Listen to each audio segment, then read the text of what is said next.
As one of the world's greatest commodities producers, Latin America is key to natural resources markets and vice versa. Ramon Espinasa knows both the continent and industry inside out. Ramon, welcome to Raw Talks. Thank you very much, Osa.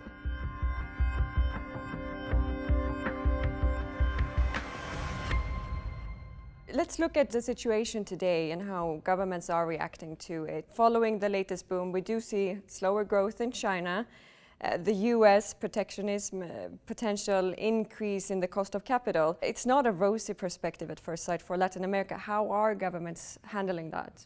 I believe countries are reacting to this new reality in different manners. Countries have adjusted. The case in point would be Colombia. Colombia, to the drop in revenue out of the drop in prices of oil, have adjusted, letting the exchange rate devalue and increasing non-oil fiscal revenue and reducing expenditure. Then the impact on the macroeconomic side of Colombia is very small. They have no inflation, the exchange rate has stabilized. That could be the case for Peru as well, where the transition from high prices to the new prices that I would not qualify as low prices, but normal prices, has been seamless also in the case of Peru. Then countries have adjusted, and to attract new investment, they are reviewing the government take for the new contracts. So governments are essentially now preparing for a new That is correct, spike. and there are countries, true that some countries increased government take when prices went up. They are adjusting that take down, sharing the burden with the companies. The companies have had to streamline, to adjust to the lower prices, so are governments doing, and that's the case of Colombia.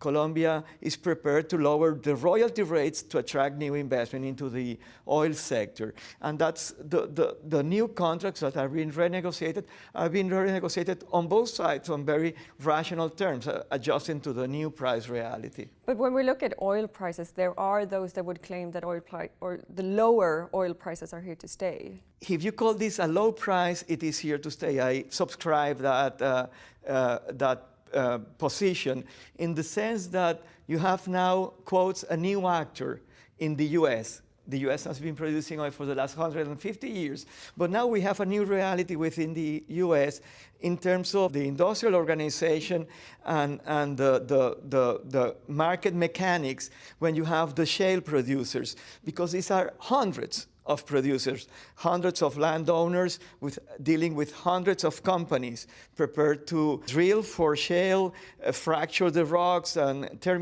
finish the wells and take that oil to the market in a permanent process of competition. And that has increased productivity and price and brought production prices down in the US, and they have adjusted. I remember 3 years, it's not that far away, some 3-4 years ago when OPEC put forward the first strategy of the price war.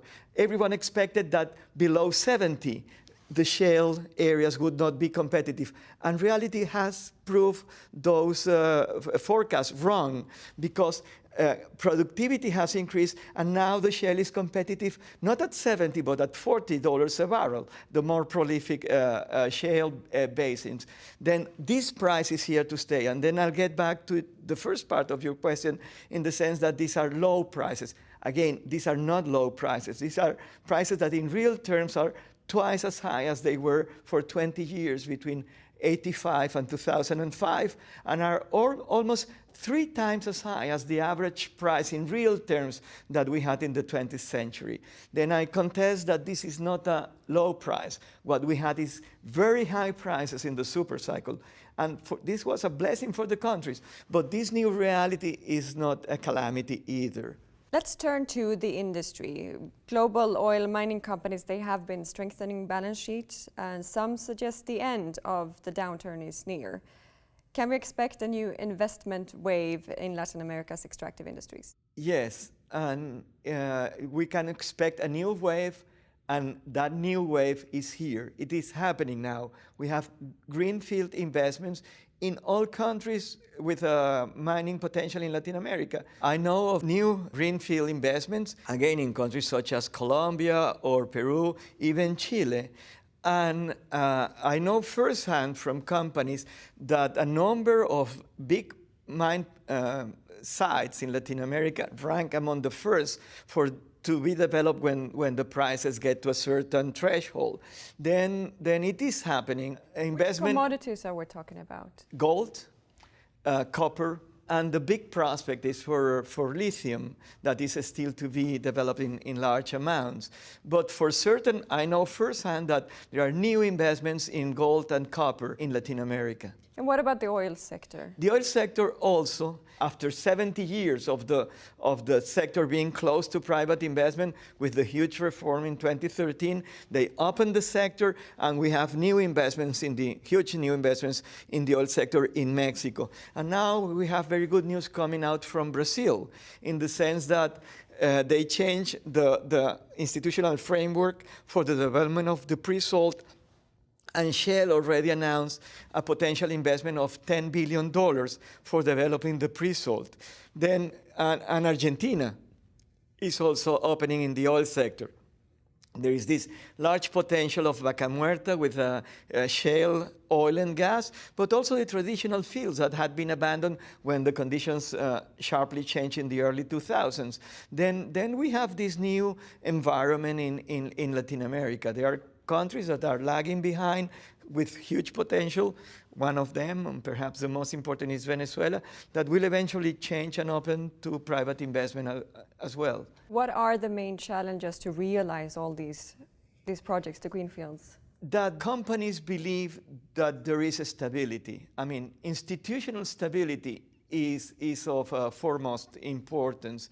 Then believing that these reforms are here to stay, that the rules of the game will not change in the middle of the game, it is very important. And there are countries that have gained that reputation after 20, 25 years of stability. Countries, it's not Chile, it's not just Chile, which is the front runner, but countries such as Peru, Colombia, now Mexico, and eventually Brazil are creating an environment for long-term investment in Latin America.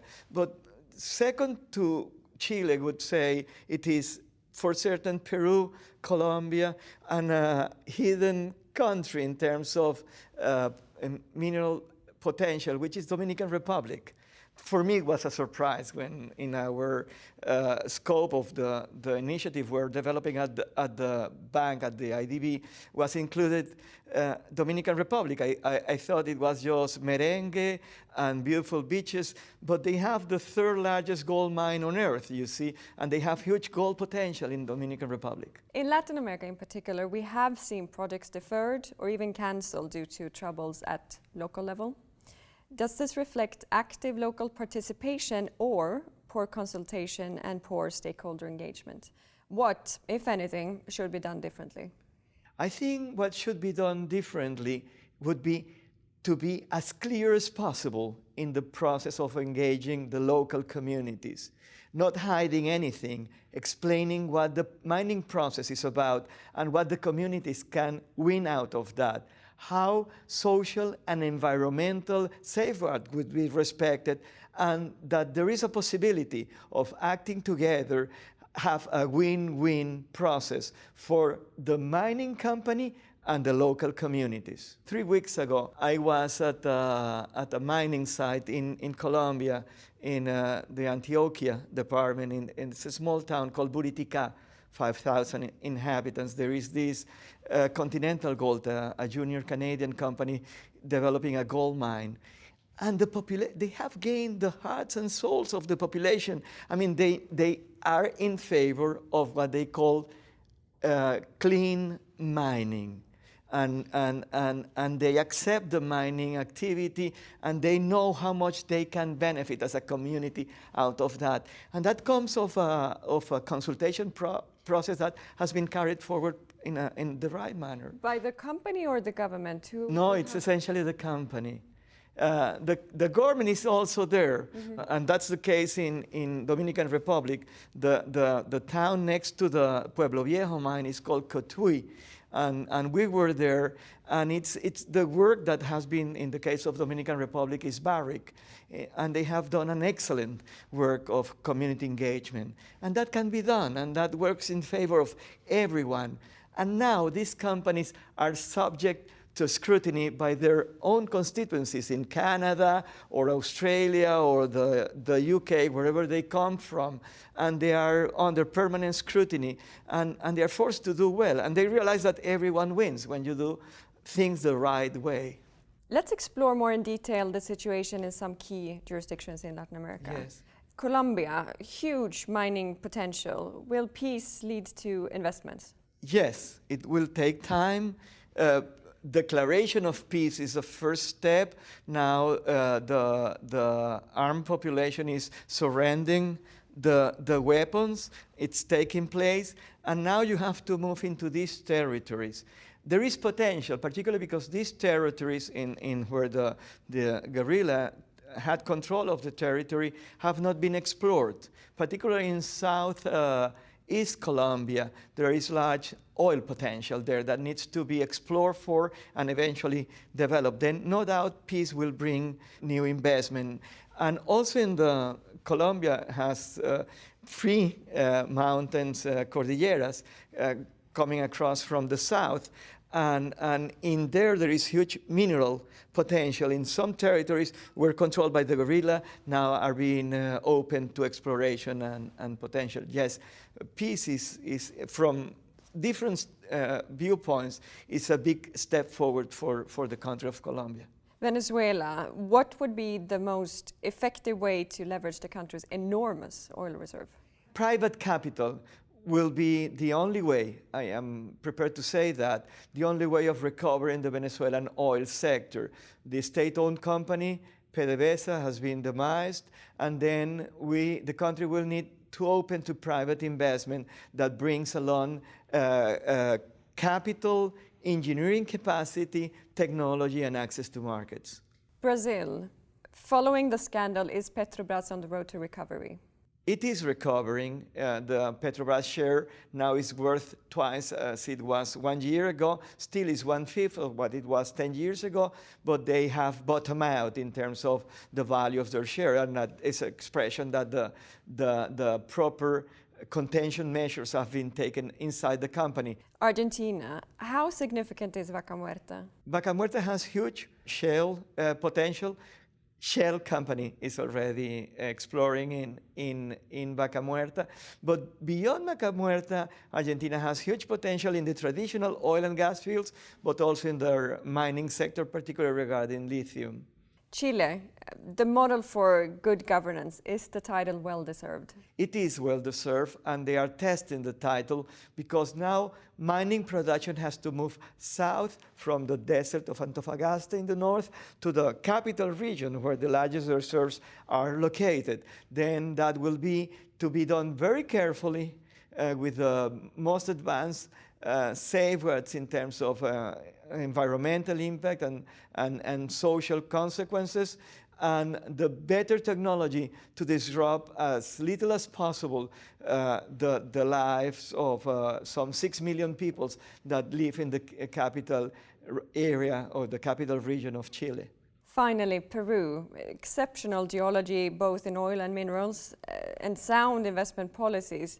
How does the extractive sector look in Peru? Couldn't look better. There are new mines being developed in Peru, and there are large prospective sites that will be developed very soon. In the case of Brazil, I have been talking to companies that own acreage in the mining sector in Peru, and they are very much optimistic on the potential for developing this huge potential, as you say, that Peru has. But the local communities and the relationship with local communities remain a concern. And they are right to be concerned because water is an issue in Peru, and the companies have to deal with that. They have to secure local communities that not just they will keep the supply of water, but perhaps this could be increased with the presence of the mine. Ramon, thank you very much for joining Raw Talks. It has been my pleasure. Thank you very much. And to keep up with the new debate on extractives and development, join us at rawtalks.org.